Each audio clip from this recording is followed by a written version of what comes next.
3 years later, the young Republicans at Berkeley have invited Milo Yiannopoulos. I don't know if you remember Milo Yiannopoulos, but he was at that point a darling of the extreme right. He was writing for Breitbart, and he was going around from campus to campus in something that he called the Dangerous Faggot Tour. He himself identified as gay, but he was he loved to go to campuses and insult feminism, anybody who was trans, and what he considered to be what was then called politically correct, that we now call woke, sensibilities on the part of students who he would go and speak with. In fact, he was going around from campus to campus. There were some violent incidents that happened at the University of Wisconsin-Milwaukee, at the University of California, Davis, at the University of Washington in Seattle. And students and faculty came to me and said, "You can't have Milo Yiannopoulos come to Berkeley. It would cause harm." And they were saying two things when they said that. They were saying, on the one hand, it would cause harm because of what he says. And if he comes and critiques, for example, anyone who is trans, this is a violation of our speech codes. But they also were, of course, worried that it would be physical harm as well because of the experience of some of these other universities. And they had, valid points to make. But in my discussions with them, I realized that something had changed in the intervening 3 years.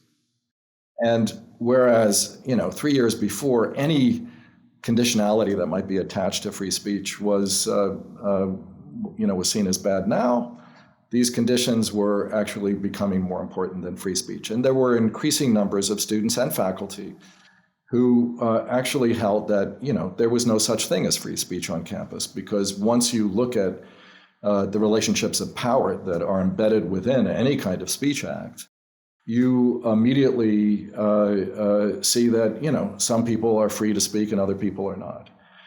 So the only way actually to interpret free speech is to fully license the speech of the powerless and the oppressed, but to control the speech of those who have more power and who are, or who we might see as oppressors rather than those who are oppressed. And in this case, Milo was an oppressor. And he would, by definition, be using free speech in a way that we talk about now as having been weaponized by a right-wing political agenda.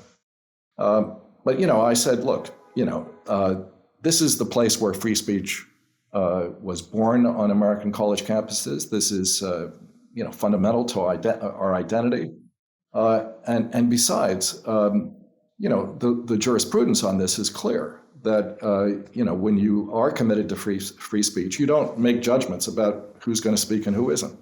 You may not like what they're going to say. You can even condemn what they're going to say. And I did condemn what I knew him to have said in other contexts before. But I still said we have to invite him to campus. Well, he came to campus. There was a major riot.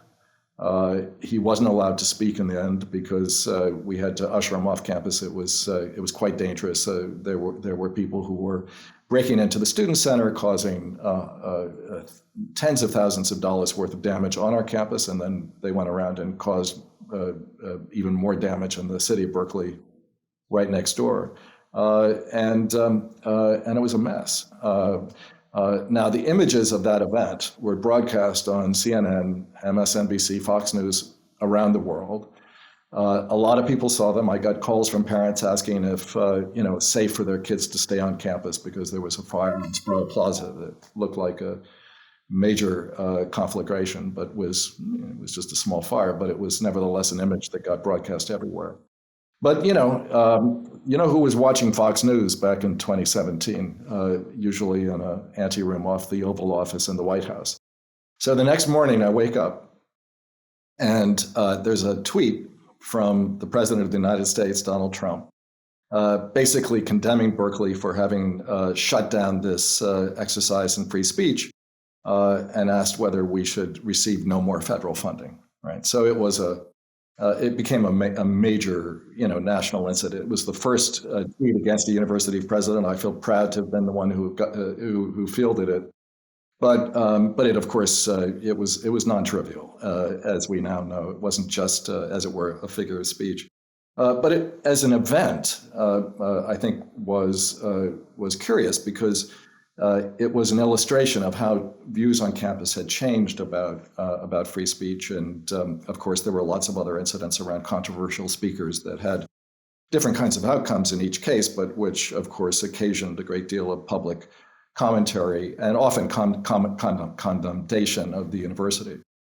And condemnation because we would allow anybody on the left to speak. We wouldn't allow anybody with views on the right to speak. And of course, in the context of that, I had to defend what we had done. And I've thought about it a lot since, and it's part of the reason that I decided to write the book, to say, look, it was easy for us to advocate for free speech when it was speech that we liked. But the whole point about free speech is that you have to be able to advocate for it when you don't like it. And yes, power does play a role in doing what you say, namely even going to the point of weaponizing free speech as a principle. And we've seen that with Citizens United and other kinds of other kinds of interpretations of the First Amendment that go well beyond what we traditionally conceived of as speech. But the university itself is a place where ultimately our mission depends upon our capacity to hear and consider speech of kinds that we find disagreeable and potentially even offensive.